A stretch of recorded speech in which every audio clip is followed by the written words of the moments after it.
Bonjour à tous, ici Margot Morin. Bienvenue sur ma chaîne dédiée à tout ce qui touche à la maison, déco, organisation, astuces pratiques. Si vous aimez créer un espace qui vous ressemble et découvrir des conseils pour embellir votre intérieur, n'oubliez pas de vous abonner. Aujourd'hui, on va explorer ensemble un nouveau sujet pour transformer votre chez vous. Prêt? C'est parti. Bonjour à tous. Dans cette vidéo, je vais vous parler de la puissance d'aspiration. Qu'est-ce que c'est exactement et pourquoi est-ce si important dans le choix d'un aspirateur? Je vais vous expliquer les différents facteurs qui influencent cette puissance, ainsi que quelques conseils pour bien choisir votre appareil en fonction de vos besoins. Restez avec moi pour découvrir tout ce qu'il faut savoir sur ce sujet essentiel. La puissance d'aspiration de l'aspirateur est la capacité de celui-ci à aspirer les poussières et à les transporter jusque dans le réservoir de l'appareil. C'est une définition simple et concise, mais en fait, il y a deux notions bien distinctes à prendre en compte lorsque l'on parle de puissance d'aspiration, la puissance utile et la puissance électrique. La puissance utile. La puissance utile est la véritable puissance d'aspiration de l'appareil.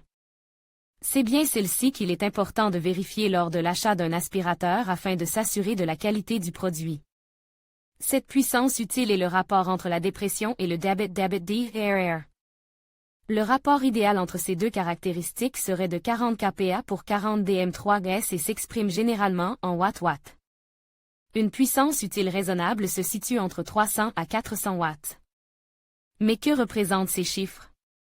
La dépression représente la capacité à aspirer et à soulever la poussière de l'aspirateur. Celle-ci s'exprime en kilopascal, kPa.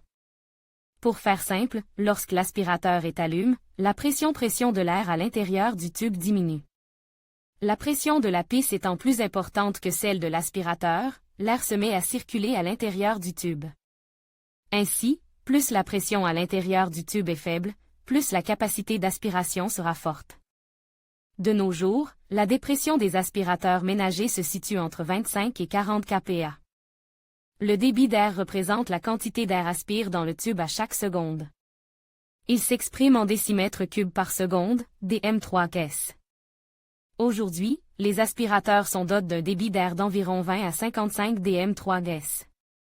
Bien évidemment, plus le débit d'air est important, plus l'aspiration est efficace. Ainsi, la puissance utile de l'aspirateur représente la puissance réelle d'aspiration de votre aspirateur. Il faudra privilégier une dépression élevée si vous souhaitez plutôt aspirer sur du carrelage ou du parquet. Un grand débit d'air sera quant à lui nécessaire pour aspirer efficacement des moquettes et tapis. La puissance électrique. Beaucoup d'utilisateurs pensent que la puissance électrique d'un aspirateur, exprimée en watts, représente la puissance d'aspiration de celui-ci. En fait, elle ne représente que la consommation électrique de votre appareil qui influe sur votre facture d'électricité. Bien sûr, cette puissance est généralement proportionnelle à la puissance utile de l'appareil. Un aspirateur doté d'une puissance utile élevée devrait posséder une forte puissance électrique, mais ce n'est pas toujours le cas. Cette puissance électrique varie de 1800 watts à 2400 watts environ pour les modèles les plus gourmands en électricité.